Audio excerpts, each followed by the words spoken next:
नमस्कार दोस्तों, कैसे हैं आप सभी। स्वागत है आप सभी का मेरे चैनल में। और देखिए कितनी परेशानियों से लड़कर मैं वीडियो रिकॉर्ड कर रही हूँ, क्वेश्चन आंसर्स नोट कर रही हूँ और आप तक पहुँचा रही हूँ। ये बताने का मेरा उद्देश्य ये है कि आपको कितने भी काम हो, अपने कामों के साथ आपको अपनी पढ़ाई भी जारी रखनी है। बिल्कुल भी अपनी पढ़ाई को छोड़ना नहीं है। मुझे पता है कि ये वाला जो महीना है, इस महीने में बहुत सारे त्योहार हैं और ये त्योहार आपको इतना आकर्षित करेंगे, आप ये कहेंगे अभी ये काम है, मैं ये कर लूँ, मैं ये कर लूँ। फिर मैं मतलब कामों में इतना उलझ जाएँगे कि आप पढ़ेंगे नहीं। तो आपको अपनी एकाग्रता बनाए रखना है। मैं मानती हूँ कि उतना नहीं पढ़ सकते जितना आप पहले पढ़ रहे थे, लेकिन जिनको तैयारी करनी है, उनका फ़ोकस अपनी पढ़ाई पर ही होना चाहिए। ये नहीं कि एग्ज़ाम आपका टल गया तो पढ़ना नहीं है। एग्ज़ाम किसी भी दिन आपको डेट आ जाएगा कि नहीं ये। और आप ये बताइए, डीएसएसबी का आप लोगों को टीजीटी का वैकेंसी मिल गई है ना? तैयारी करिए, बहुत सारी वैकेंसी हैं। एक मैसेज मेरे पास आया था जो पूछ रहे थे कि डीएसएसबी के बारे में बता दीजिए। तो देखिए, डीएसएसबी एक बहुत अच्छी जॉब है जिसमें टीजीटी की पोस्ट आप लोगों के लिए आई है और बहुत सारी पोस्ट आई है, कम नहीं आई है। लेकिन आपको तैयारी अच्छी करनी है। फर्स्ट पेपर में भी बेस्ट तैयारी होनी चाहिए और सेकंड पेपर तो आपका तैयार होना ही चाहिए और बहुत ज़्यादा टफ नहीं आता है। तो कोशिश करिए कि अच्छे से डीएसएसबी रेडी कर लीजिए। डीएसएसबी हो गया, जीआईसी हो गया, एलटी हो गया, है ना, और हायर में जीडीसी हो गया। और इसके अलावा कितनी सारी वैकेंसीज आप लोगों के सामने है। मतलब सिर्फ पढ़ते रहिए, ये मत सोचिए कि कौन से एग्जाम में बैठना है। जो एग्जाम मिल जाए उसमें बैठिए और सिलेक्शन लीजिए। यहाँ नहीं तो यहाँ, यहाँ नहीं तो यहाँ। ईएमआरएस कितनी बढ़िया वैकेंसी आपके सामने है। और मैं सोच रही हूँ कि ईएमआरएस के लिए मैं मतलब सभी वैकेंसीज में ना फर्स्ट पेपर आता है, तो जीके जीएस के क्वेश्चंस भी आप लोगों को मेरे पास मिलेंगे। जैसे ही मैं 2-4 दिन में फ्री होती हूँ, फिर एक क्लास हम लोग स्टार्ट करेंगे। तो चलिए पहले सबसे पहले हम लोग क्लास देख लेते हैं। कल हमने पढ़ा था निर्गुण काव्य में जो आपकी ज्ञानाश्रय शाखा थी उसको लगभग हमने समाप्त कर लिया था। और आपको मैंने कहा था कि ये संदर्भ पढ़ लीजिएगा। तो यहाँ से आप इसको स्वयं पढ़िए, क्योंकि मैं कुछ पढ़ने को इसलिए देती हूँ, उससे आपको एक आइडिया मिल जाता है। और संदर्भ भी पढ़ना ज़रूरी होता है, ठीक है। अब हम लोग चलते हैं प्रकरण 3 की तरफ। प्रकरण 3 हम लोग पढ़ रहे हैं भक्ति काल से। आप लोग मुझे मैसेज में लिखकर भेजेंगे प्रकरण 1 और प्रकरण 2 का विषय क्या था। प्रकरण 1 में हमने क्या पढ़ा भक्ति काल में, और प्रकरण 2 में हमने क्या पढ़ा, और भक्ति काल के अंदर कुल कितने प्रकरण हैं। 3 प्रश्न आपके लिए, ठीक है। तो आप मेरे साथ पढ़ते हैं, आप मेरे साथ बने रहें, लेकिन आपको मेरे प्रश्नों के आंसर भी देने चाहिए, ठीक है। तो हम लोग चलेंगे निर्गुण धारा की प्रेम मार्गी शाखा की तरफ। प्रेम मार्गी शाखा जो कि सूफी शाखा है, ठीक है। सूफी और जो निर्गुण धारा के अंतर्गत ज्ञानाश्रय शाखा थी उसको क्या कहते हैं, संत काव्य। जैसा कि पहले कहा जा चुका है, इस काल के निर्गुणोपासक भक्तों की दूसरी शाखा उन सूफी कवियों की है जिन्होंने प्रेम गाथाओं के रूप में उस प्रेम तत्व का वर्णन किया है। मतलब कि इन्होंने प्रेम गाथाओं के रूप में प्रेम तत्व का वर्णन किया है जो ईश्वर को मिलने वाला है। मतलब कौन सा प्रेम तत्व, जो ईश्वर को मिलने वाला है तथा जिसका आभास लौकिक प्रेम के रूप में मिलता है। इस संप्रदाय के साधु कवि का अब वर्णन किया जाता है। तो देखिए सबसे पहली बात यहाँ पर कि जो प्रेम आश्रय शाखा है, ठीक है, प्रेम मार्गी शाखा है, इसके कवियों को इन्होंने साधु कवि कहा है। और दूसरी बात, ये प्रेम के माध्यम से भगवान को, ईश्वर को प्राप्त करने की मनोकामना करते हैं। जबकि ज्ञानाश्रय शाखा में ज्ञान के माध्यम से घट के भीतर जो है कुंडलिनी जागृत करने के माध्यम से ईश्वर को प्राप्त करने की, मोक्ष के माध्यम से ईश्वर को प्राप्त करने की कामना करते हैं। तो ये अंतर आपको समझ में आ गया होगा। शुक्ल जी के अनुसार सूफी काव्य के यानी प्रेमाश्रयी काव्य धारा के सबसे प्रथम कवि कुतुबन है। तो प्रेमाश्रयी शाखा की शुरुआत ये किससे मानते हैं, कुतुबन से मानते हैं। ये चिश्ती वंश के शेख बुरहान के शिष्य थे। तो कुतुबन किसके शिष्य थे, शेख बुरहान के शिष्य थे। जौनपुर के बादशाह हुसैन शाह के आश्रित थे। तो जो और जौनपुर के जो बादशाह थे हुसैन शाह, ये प्रश्न बन जाते हैं बहुत सारे, इसलिए ध्यान से पढ़िएगा पूरी एकाग्रता के साथ। इनके आश्रित थे, अतः इनका समय विक्रम की 16वीं शताब्दी का मध्य भाग यानी संवत 1550 था। इन्होंने मृगावती नाम की एक कहानी लिखी। देखिए बहुत इंपॉर्टेंट है मृगावती, और किसने लिखी है? कुतुबन ने लिखी है। और मैंने आपको याद भी करवाया था कि वन में मृग घूमता है ना, मृग कहाँ घूमता है? वन में घूमता है। और ये विधा क्या है? कहानी विधा है। और ये किस में लिखी गई है? तो चौपाई दोहे के क्रम में लिखी गई है, सन 1909 हिजरी संवत 1558 में। मतलब हिजरी का अगर समय आप लोग देखेंगे तो 909 है, और संवत अगर आप देखेंगे तो 1558 है। ठीक है, में लिखी, जिसमें चंद्रनगर के राजा, अब विषय इसका क्या है? चंद्रनगर के राजा गणपति देव के राजकुमार और कंचनपुर के राजा, कहाँ के राजा थे? चंद्रनगर के राजा गणपति देव और इनका राजकुमार, और कंचनपुर के राजा रूप मुरारी की कन्या मृगावती। ठीक है, इनकी प्रेम कथा यहाँ पे वर्णित है। इस कहानी के द्वारा कवि ने प्रेम मार्ग के त्याग और कष्ट का निरूपण करके, मतलब प्रेम मार्ग में कितने कष्ट आते हैं, कितने त्याग करने पड़ते हैं, ये सब आपको बताया है। निरूपण करके साधक के भगवत प्रेम का स्वरूप दिखाया है। मतलब जो साधक होता है वो प्रेम के माध्यम से ईश्वर को पाता है, लेकिन उसके मार्ग में कितनी कठिनाइयां, कितनी मुसीबतें आती हैं, ये सब दिखाया गया है। बीच बीच में सूफियों की शैली पर बड़े सुंदर रहस्य में आध्यात्मिक आभास मिले हैं। कहानी का सारांश, देखिए कहानी का सारांश ध्यान पूर्वक पढ़िएगा, क्योंकि कहानी के अंदर से भी आपको प्रश्न मिल जाते हैं। और हम जो तैयारी कर रहे हैं ना, वो बहुत डीप तैयारी हो रही है। ऐसा नहीं है कि वो आपको डीएसएसबी में आएगी, जीएससी एलटी में नहीं आएगी। ये वाले प्रश्न आपको हर जगह मिलेंगे। चंद्रगिरी के राजा गणपति देव का पुत्र कंचनपुर के राजा मुरारी, रूप मुरारी की मृगावती नाम की राजकुमारी पर मोहित था। यह राजकुमारी उड़ने की विधा जानती थी। ठीक है, राजकुमारी क्या जानती थी? उड़ने की विधा। अब ये विद्या राजकुमारी को क्या है ना, उड़ा देती थी। अनेक कष्ट झेलने के उपरांत राजकुमार उसके पास तक पहुंचा, पर एक दिन मृगावती राजकुमार को धोखा देकर कहीं उड़ गई। राजकुमार उसकी खोज में योगी होकर निकल पड़ा। समुद्र से घिरी एक पहाड़ी पर पहुंचकर उसने, देखो समुद्र से घिरी एक पहाड़ी पर पहुंचकर उसने रुक्मिणी नाम की एक सुंदरी को एक राक्षस से बचाया। उस सुंदरी के पिता ने राजकुमार के साथ उसका विवाह कर दिया। अब मुझे ये बताओ कि मृगावती कौन थी? नायिका थी। लेकिन मृगावती जो थी वो धोखा देके उसको उड़ गई। अब उसको कौन मिली? उसको मिल गई रुक्मिणी। तो उसने क्या किया? उसको राक्षस से बचाया, और उसके पिता ने क्या किया? रुक्मिणी का विवाह उसके साथ कर दिया। अंत में राजकुमार उस नगर में पहुंचा जहां उनके पिता की मृत्यु पर राज सिंहासन पर बैठकर मृगावती राज्य कर रही थी। तो वो उस राज्य में पहुंचा जहां पे मृगावती उड़ के चली गई थी, और वो क्या कर रहे थे? उसके पिता की मृत्यु हो गई थी और वो वहां पर राज कर रही थी। वहां पर 12 वर्ष रहा। पता लगाने पर राजकुमार के पिता ने घर बुलाने के लिए दूत भेजा। ठीक है, जब राजकुमार के पिता को पता लगा कि राजकुमार आ गया है, वहां पे है, तो उन्होंने दूत भेजा। राजकुमार पिता का संदेशा पाकर मृगावती के साथ चल पड़ा। तो मृगावती को लेकर कहाँ चल पड़ा? अपने पिता के घर। उसने मार्ग में रुक्मिणी को भी ले लिया। अब क्या हुआ? उसकी दो पत्नी थी, मृगावती और रुक्मिणी। राजकुमार बहुत दिनों तक आनंद पूर्वक रहा, पर अंत में आखेट के समय हाथी से गिरकर मर गया। ठीक है, समझ रहे हैं आप लोग? दो पत्नियां थी राजकुमार की, मृगावती और रुक्मिणी, और वो अपने पिता के घर चला गया दोनों को लेकर के। और बाद में क्या, शिकार वगैरह ये लोग खेलते हैं, इस दौरान हाथी से गिरकर उसकी मृत्यु हो गई।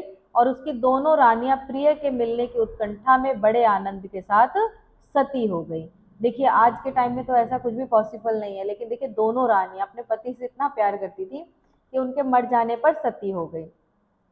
ये पंक्ति बहुत बार पेपर में बनी है, तो इसको ध्यान रखिएगा। रुक्मिणी पुनि वैसे ही मर गई, कुलवंती सतसों सती भई, बाहर वह भीतर वह सोई होई, घर बाहर को रहे न जोई, विधि कर चरित न जाने आनु, जो सिरजा सो जाही नियानु। तो सबसे पहली बात हम बोलते हैं ना रुक्मिणी, तो रुक्मिणी कैरेक्टर याद रखिएगा कि हमने रुक्मिणी को कहाँ पे पढ़ा है? हमने मृगावती के साथ पढ़ा है। और मृगावती किसकी रचना है? कुतुबन की रचना है। तो ये पंक्ति किसकी हो गई? ये कुतुबन की पंक्तियां हो गई। यदि पूछा जाए कौन सी रचना से है, तो आप बता सकते हैं मृगावती से है। और पूछा जाए किस राइटर की है, किस कवि की है, किस सूफी संत की है, तो बता सकते हैं कि जो है कुतुबन की है।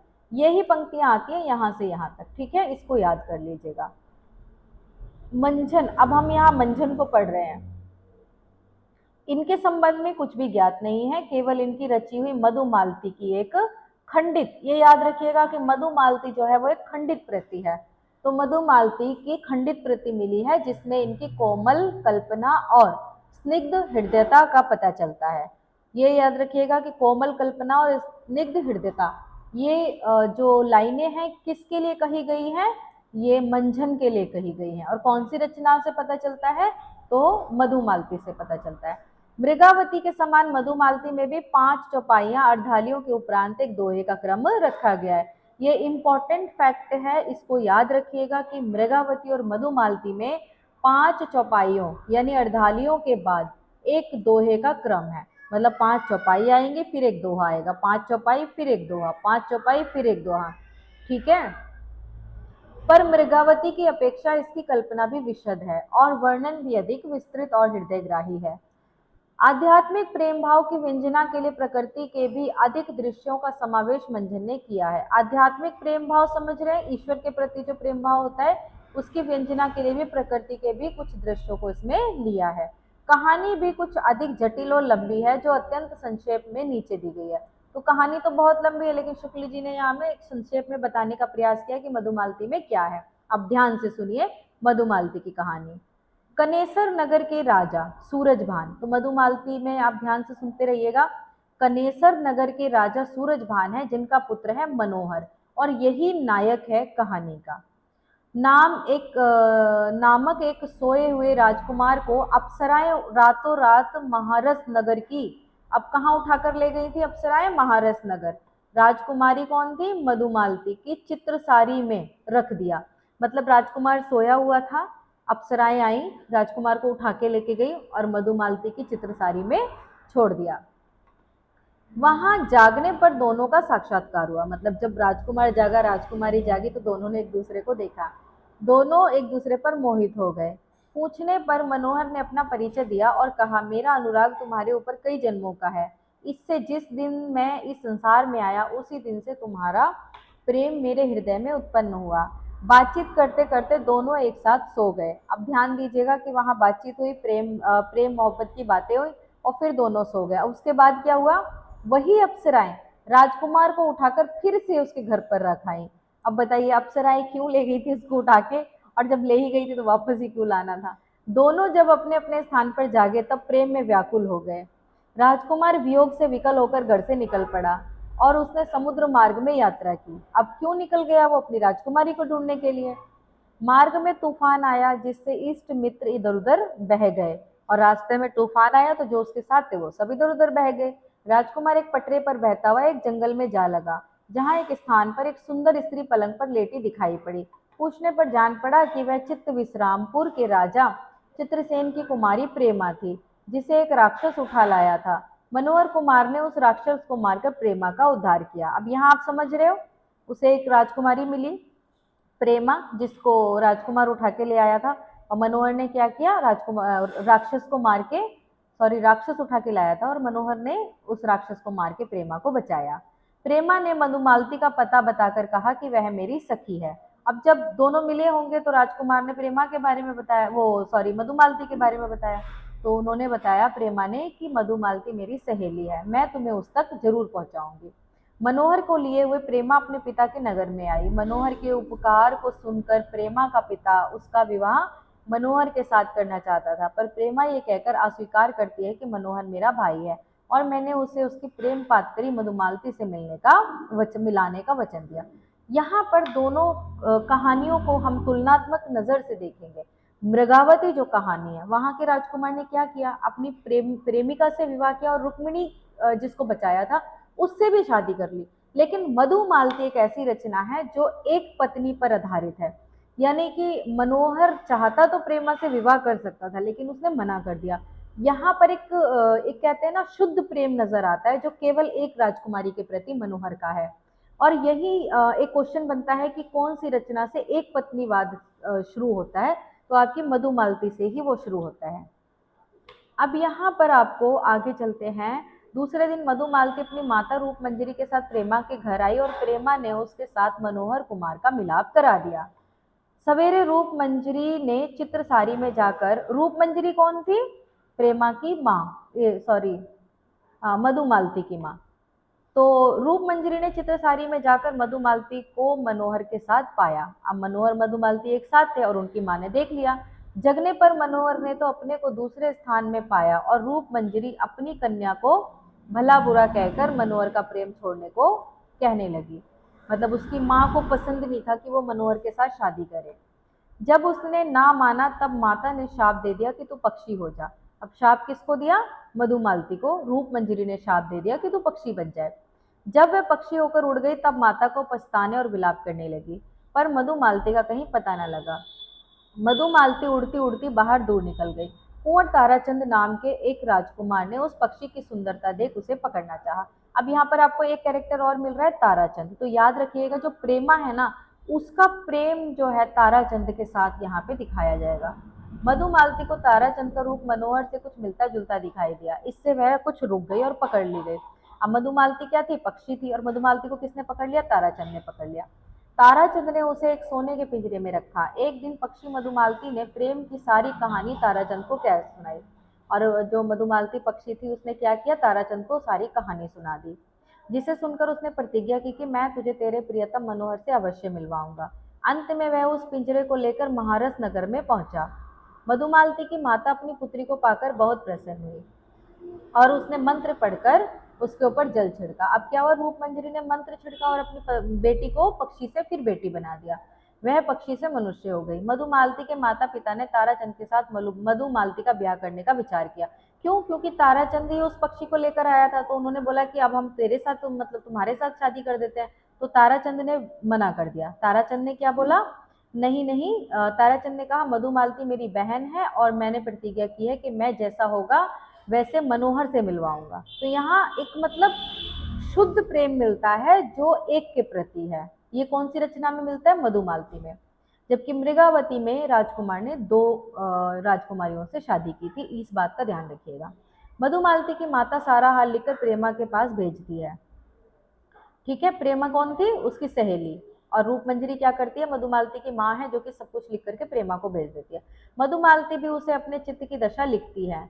वह दोनों पत्रों को लिए हुए दुख कर रही थी कि इतने में उसकी एक सखी आकर संवाद देती है कि राजकुमार मनोहर योगी के वेश में आ पहुंचा है। और तभी प्रेमा को इसको पता चलता है कि राजकुमार जो है योगी वेश में आ गया है। मधुमालती का पिता अपनी रानी सहित दल बल के साथ राजा चित्रसेन यानी प्रेमा के पिता के नगर में जाता है और वहां मधुमालती और मनोहर का विवाह कर देता है। मनोहर, मधुमालती और ताराचंद तीनों बहुत दिनों तक प्रेमा के यहाँ अतिथि रहते हैं। प्रेमा के कौन थे? प्रेमा जो थी राजा चित्रसेन की बेटी थी। तो इनके यहाँ पर ये तीनों रहते हैं, क्योंकि जो मधुमालती और मनोहर का विवाह होता है वो चित्रसेन के राज्य में होता है। तो ये ताराचंद, मधुमालती और मनोहर तीनों वहां पे बहुत अच्छे से रहते हैं, बहुत दिनों तक अतिथि बनकर रहते हैं। एक आखेट से लौटने पर, आखेट माने शिकार वगैरह के लिए जाते थे, ताराचंद प्रेमा और मधुमालती को एक साथ झूला झूलते देख प्रेमा पर मोहित हो जाता है। कौन? ताराचंद। तो प्रेमा और मधुमालती एक साथ झूल रही थी। अब मधुमालती को तो उसने बहन बना लिया था, तो जो प्रेमा थी ना, इस पर वो मोहित हो गया और मूर्छित होकर गिर जाता है। ठीक है, मधुमालती और उसकी सखियां उपचार में लग जाती हैं। तो इस तरीके की थोड़ी काल्पनिक कहानी है। इसके आगे प्रति खंडित है और इसके आगे क्या है? प्रति जो है खंडित है। तो पर कथा के झुकाव के अनुमान ऐसा हो रहा है कि प्रेमा और ताराचंद का भी आगे विवाह हो गया होगा। तो इस तरीके से ये कहानी है। मुझे उम्मीद है कि आपको पसंद आई और समझ में भी आई होगी। आगे देखते हैं। कवि ने नायक और नायिका के अतिरिक्त उपनायक और उपनायिका की भी योजना की है। इस बात का ध्यान रखिएगा कि नायक नायिका के समानांतर उपनायक और उपनायिका के प्रेम कथा कौन सी कहानी में चलती है, तो मुझे आप लोग लिख कर भेजिए। मैं आपको जो क्वेश्चन देती हूँ ना, वो आप लोग लिखा करो, क्योंकि लिखने से ना हमें याद होता है। और आप लोग मुझे बताओ, मैं जिस तरीके से आपको समझाती हूँ इतना डीप से, तो मैं भी उनको लिख लिख के याद करती हूँ। मतलब अभी नहीं, मैंने काफ़ी टाइम पहले इन चीज़ों को, जो भी मतलब जैसे टेलीग्राम पे होते थे, तब भी मैं क्वेश्चंस बना बना के उसमें डालती थी, क्वेश्चन के आंसर देती थी। जो भी वीडियोस मैं देखती थी उसमें आंसर ज़रूर लिख के देती थी। इससे क्या होता है ना, हमारी जो मेमोरी होती है ना वो स्थायी हो जाती है। खाली सुन लेने से हमारी मेमोरी स्थायी नहीं होती है। तो करके कथा को विस्तृत किया है। साथ ही प्रेमा और ताराचंद के चरित्र द्वारा सच्ची सहानुभूति, है ना, ताराचंद प्रेमा कितने अच्छे थे जिन्होंने अपने दोस्त को मिलवाया, अपूर्व संयम और निस्वार्थ भाव का चित्र दिखाया। जन्म जन्मांतर और युगांतर के बीच प्रेम की अखंडता दिखाकर मंजन ने प्रेम तत्व की व्यापकता और नित्यता का आभास दिखाया है। सूफियों के अनुसार ये सारा जगत एक ऐसे रहस्यमय प्रेम सूत्र में बंधा है जिसका अवलंबन करके जीव उस प्रेम मूर्ति तक पहुंचाने का मार्ग पा सकता है। सूफी सब रूपों में उसकी छिपी ज्योति देखकर मुग्ध होते हैं। तो अगर ये पंक्ति आपको पूछ ली जाए किसकी है, तो आप लोग बताइएगा कि ये पंक्ति शुक्ल जी की है। देख, जैसा कि मंजन ने कहा है, मंजन ने क्या कहा है, देखते ही पहचानियो तो ही एही रूप जई चंद्रयो मोही, है ना, एही रूप बुद्ध अहे छपाना, एही रूप रब सृष्टि समाना, एही रूप शक्ति ओ शिव, एही रूप त्रिभुवन कर जियो, एही रूप प्रगटे बहु भेसा, एही रूप जग रंक नरेसा। तो देखत ही पहचानियो तो ही, तो मंजन जो है ना, मैं दांत मांजने वाला मंजन से ले लेती हूँ। और मधु मालती यानी मधु जो होता है ना, शहद होता है, और शहद से दांत मांजने से बहुत चमक जाते हैं। तो जिसको नहीं याद होता है कि मधु मालती किसकी रचना है, तो देख लो मंजन की है, क्योंकि मधु से मंजन किया। और मंजन इतना अच्छा था कि देखते ही जो है दांत दांत देखते ही पहचान लोगे कि किससे मंजन किया गया है, मधु से मंजन किया गया है। तो इस तरीके से आपको पंक्तियां भी मैंने याद करवा दी, बताओ कैसी लगी। ईश्वर का विरह सूफियों के यहाँ भक्त की प्रधान संपत्ति है, जिसके बिना साधना के मार्ग में कोई प्रवर्तन नहीं हो सकता, किसी की आंख नहीं खुल सकती। विरह अवधि, अब देखो यहाँ क्या लगे, ईश्वर का विरह सूफियों के यहाँ भक्त की प्रधान संपत्ति है। मतलब जो सूफी भक्त होते हैं ना, वो विरह में डूबे रहते हैं, वो कहते हैं विरह के बिना हमारी साधना अधूरी है। विरह अवधि अवगाह अपारा, कोटि माही एक परेत पारा, विरह की जगत अवृथा जाहि, विरह रूप यह सृष्टि सबाई, नैन विरह अंजन जिन सारा, विरह रूप दर्पण संसारा, कोटि माही बिरला जग कोई, जाहि शरीर विरह दुख होई, रतन की सागर सागर ही, गज मोती गज कोई, चंदन की बन बन उपजय, विरह की तन तन होई। तो इस तरह देखो, 5 चौपाइयों के बाद एक चौपाई होती है, क्योंकि 16 मात्राएं चौपाई में होती हैं, उसके बाद एक दोहा है। जिसके हृदय में विरह वास होता है, वह उसके लिए यह संसार स्वच्छ दर्पण हो जाता है, और इससे परमात्मा के आभास उन अनेक रूपों में पड़ते हैं, है ना। तब वह देखता है कि इस सृष्टि के सारे रूप, सारे व्यापार उसी का विरह प्रकट कर रहे हैं। मतलब जो अपने प्रियतम से दूर रहता है, तो उसके हृदय में क्या होता है, बहुत बड़ा विरह होता है। ये भाव प्रेम मार्गी संप्रदाय के सब कवियों में पाए जाते हैं। ठीक है, कौन से भाव, विरह के भाव प्रेम मार्गी संप्रदाय के सभी कवियों में पाए जाते हैं। मंजन की रचना का यद्यपि ठीक संवत नहीं ज्ञात हो सका है, पर यह निसंदेह है कि रचना विक्रम संवत 1550 और 1595 यानी पद्मावत का रचना काल के बीच में, और बहुत संभव है कि मृगावती के कुछ पीछे यानी थोड़े दिन बाद ही इस शैली के सबसे प्रसिद्ध और लोकप्रिय ग्रंथ पद्मावत में जायसी ने, देखो मतलब कि बहुत पीछे हुई, लेकिन उस समय की इस शैली की यानी चौपाई छंद वाली जो शैली है, इसकी सबसे प्रसिद्ध रचना कौन सी है, तो वो है पद्मावत, जिसको जायसी ने अपने पूर्व के बने हुए इस प्रकार के काव्यों का संक्षेप में उल्लेख किया है। उन्होंने क्या बताया, विक्रम धसा प्रेम के 12, सपनावती कह गए पतारा। ये लाइन भाई रट लेना बिल्कुल अच्छे से, जायसी की है, और जायसी का मतलब होता है, ठीक है, जाए जाए करके आप इसको याद कर लो, विक्रम धस के जाए, कहाँ गया भाई हमको नहीं पता, प्रेम में धस गया, ठीक है। तो जाए, विक्रम धसा प्रेम के 12, सपनावती गए कह गयु पतारा।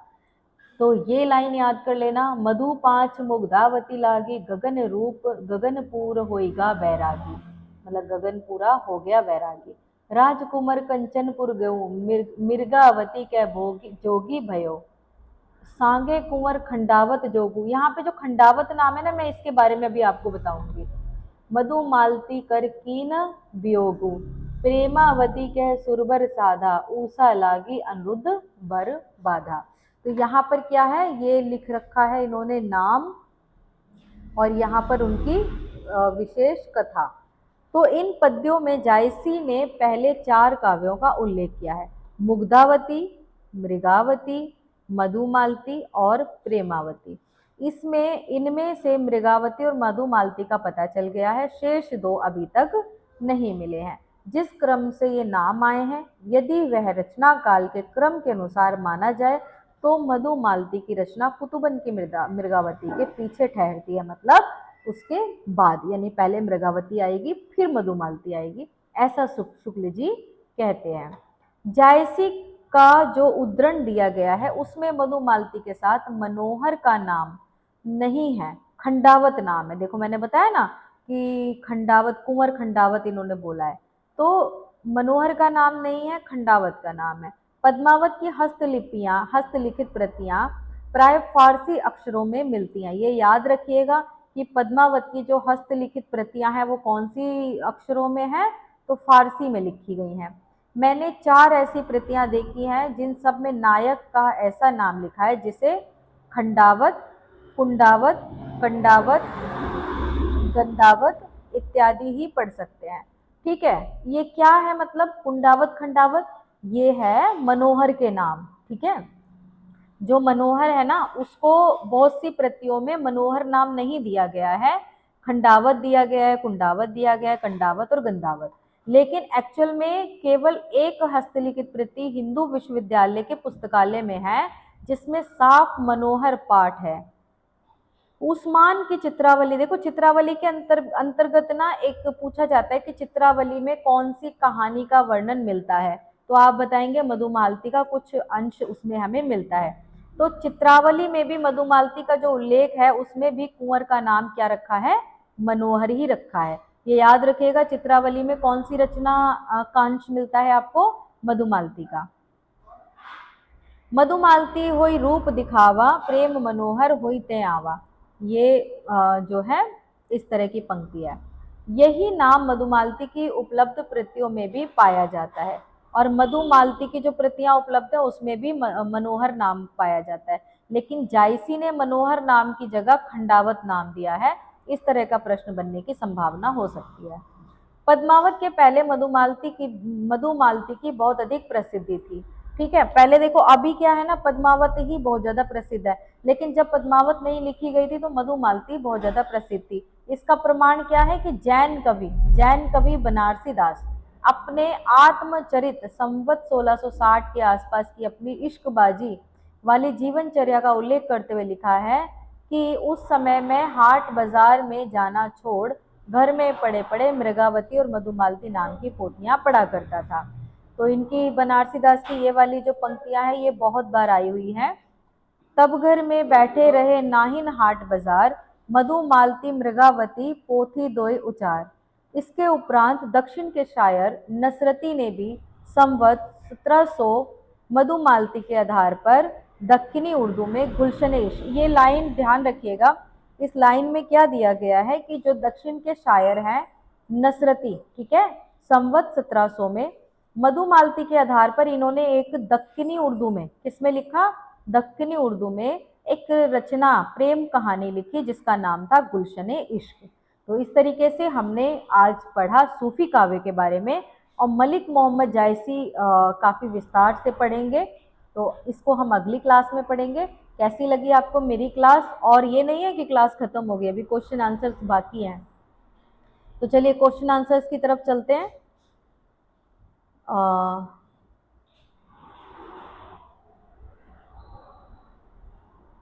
ऐसा नहीं है कि आप लोग एग्ज़ाम्स मतलब टल जाए तो सोचे कि एग्ज़ाम टल गए हैं, एग्ज़ाम नहीं टले हैं, और ये हमें कोई ना कोई एग्ज़ाम आगे मिलते ही रहेंगे, तो हमें पढ़ना बहुत ज़रूरी होता है। अब आप देखो, मुझे देखो, मैं सफ़र में हूँ, अभी तक घर नहीं पहुँची हूँ, और मुझे पता नहीं है, मुझे भी 2-3 दिन और लग जाएंगे, लेकिन मैं पढ़ती भी हूँ, मैं अपने क्वेश्चंस भी बनाती हूँ, जहाँ भी मुझे टाइम मिल जाए वहाँ पे मैं अपना थोड़ा सा कंटेंट कवर कर लेती हूँ। तो ये आपको भी करना है। फिर आप बोलते हो ना कि दीदी आपने कैसे किया, तो मैंने ऐसे ही किया।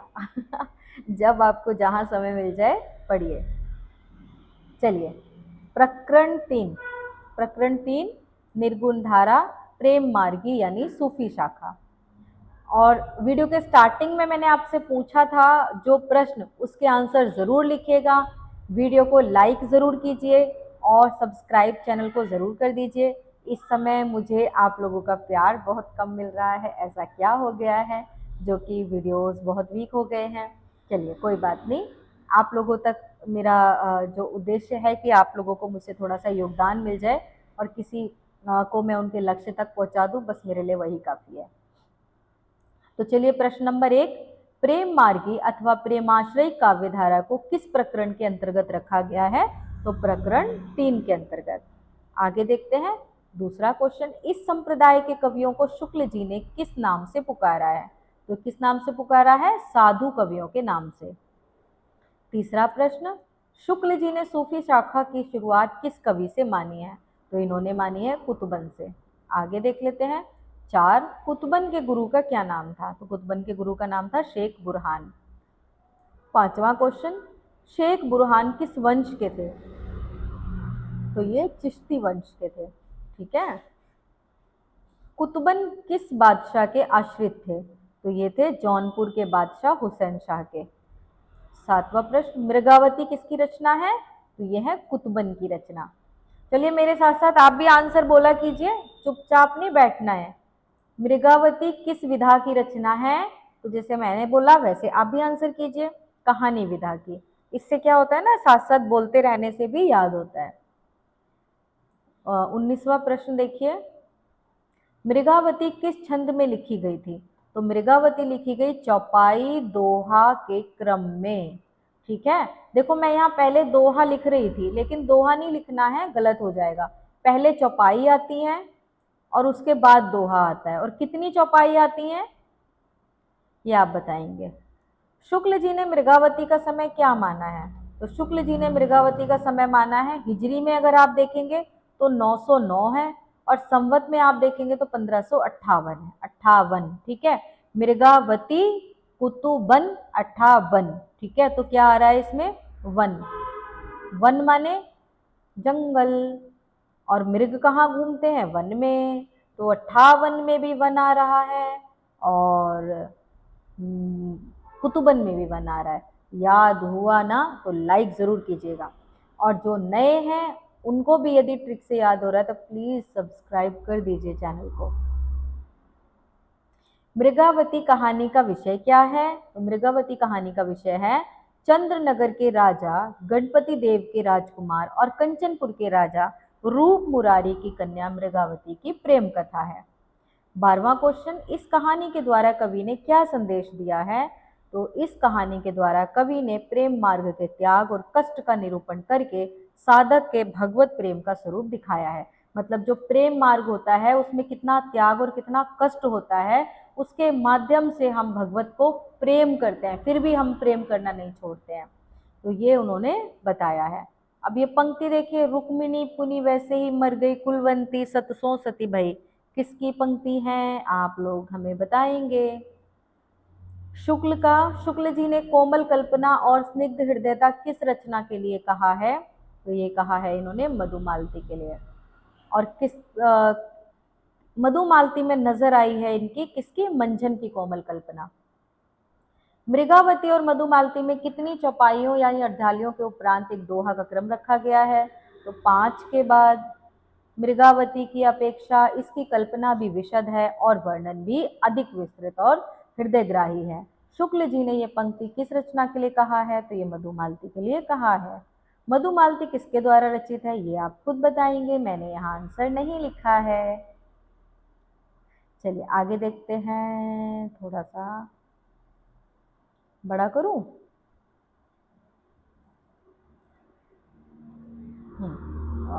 थोड़ा छोटा, इतना ठीक है। चलिए 18वें प्रश्न की तरफ आइए। किस रचना की जो प्रतियां हैं वो खंडित पाई गई हैं? वो मधुमालती की है। मैंने आपको बताया ना कि ताराचंद मूर्छित हो गए, उसके बाद प्रति नहीं मिलती है। मधुमालती के नायक और नायिका कौन है? तो मधुमालती की नायिका मधुमालती है और नायक है मनोहर। मधुमालती के सहनायक व सहनायिका या उपनायक और उपनायिका कौन है? तो प्रेमा और ताराचंद। 21वां प्रश्न देखिए, किस कहानी से दो प्रेम कथाएं समान रूप में चलती हैं? तो किस कहानी में यहाँ पर कर लीजिए, दो प्रेम कथाएं समान रूप से चलती हैं, तो मधुमालती में चलती हैं। 22वां, विक्रम धसा प्रेम के बारा, सपनावती के गऊ पतारा, किसकी पंक्ति है? मैंने आपको क्या बोला था, विक्रम धस के जाए, विक्रम धस के जाए। अब किसकी हो गई ये पंक्ति, खुद ही बता दो। विक्रम धस के जाए। 23वें प्रश्न पर आइए, जायसी के उद्धरण में मधुमालती के साथ नायक का क्या नाम मिलता है?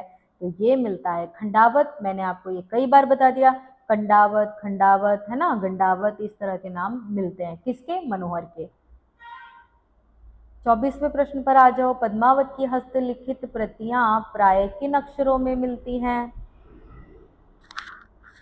मैं देखती हूँ भाई, मेरा माइक अगर डाउन हो गया ना तो मेरी पूरी वीडियो की रिकॉर्डिंग खराब हो जाती है। पद्मावत की हस्तलिखित प्रतियां प्राय किन अक्षरों में मिलती हैं? तो ये मिलती हैं फारसी में। 25, तब घर में बैठे रहे, नाहिन हाट बाजार, मधुमालती मृगावती, पोथी दोए उचार। उचार माने होता है बोलना, ठीक है, दोए माने होता है दो। तो इन दो पोथियों को हम पढ़ते थे। तो किसने कहा था ये? जैन कवि बनारसी दास ने। 26वें प्रश्न पर आ जाओ, मधुमालती के आधार पर दक्षिणी उर्दू में दक्षिण के शायर नसरती ने संवत 1700 में कौन सी कहानी लिखी थी? तो ये लिखी थी गुलशने इश्क। और इसी के साथ हमारे प्रश्न यहाँ पर समाप्त होते हैं, और कल आपको और भी अच्छे प्रश्न मिलेंगे। धीरे धीरे आप अपने उस कंटेंट की तरफ बढ़ रहे हैं जो बहुत इम्पोर्टेंट है। अब इनमें से ना जाने कौन सा प्रश्न बन जाए। तो आप लोगों को कैसे लगे ये प्रश्न और कैसी लगी ये वीडियो? यदि आपको सच में याद हुआ और अच्छा लगा, तो जो हमारे रेगुलर स्टूडेंट हैं, बच्चे हैं, मेरे साथी हैं, वो लोग तो कमेंट भी करते हैं, और मुझे आपके कमेंट सारे मिलते हैं और मुझे बहुत खुशी होती है। आप लोग मुझे अप्रिशिएट करते हैं। लेकिन जो लोग नए हैं और वीडियो को देखते हैं, कृपया करके सब्सक्राइब ज़रूर कीजिए, क्योंकि आपके एक सब्सक्राइब करने से मेरी वीडियो को अप्रिसिएशन मिलता है। और मैं देखिए इस तरह से काम करती हूँ। अगर मैं आपको दिखाऊं तो मैं यहाँ पे एक जगह पे रुकी हुई हूँ, वहीं पे बस अपना वीडियो रिकॉर्ड करती हूँ समय निकाल के। तो मेरी मेहनत को थोड़ा अप्रिशिएट किया कीजिए, और इसी तरह मेरे वीडियोस को आगे बढ़ाइए। और जो भी दिवाली की तैयारियां मेरी बहनें कर रही हैं है ना, दिवाली की तैयारी कीजिए, लेकिन पढ़ाई मत छोड़िएगा, ध्यान रखिएगा। आप ममता मैम के साथी हो जो हर सिचुएशन में पढ़ लेते हैं, ठीक है। तो इसी के साथ आपका दिन शुभ हो, आप लोग खुश रहें। और मैं चलिए एक अलग से वीडियो बनाकर उसमें बताऊंगी कि डीएसएसबी और ईएमआरएस के लिए आप लोग को कैसे तैयारी करनी है, ठीक है। तो ठीक है, यहाँ पे समाप्त करते हैं वीडियो को। सभी लोग खुश रहें, अच्छे से हैप्पी स्माइल कीजिए। अब देखो मेरी वीडियो के बाद सबके चेहरे पे स्माइल आ जाएगी, और आए तो ज़रूर मुझे लिख कर भेजिएगा। धन्यवाद।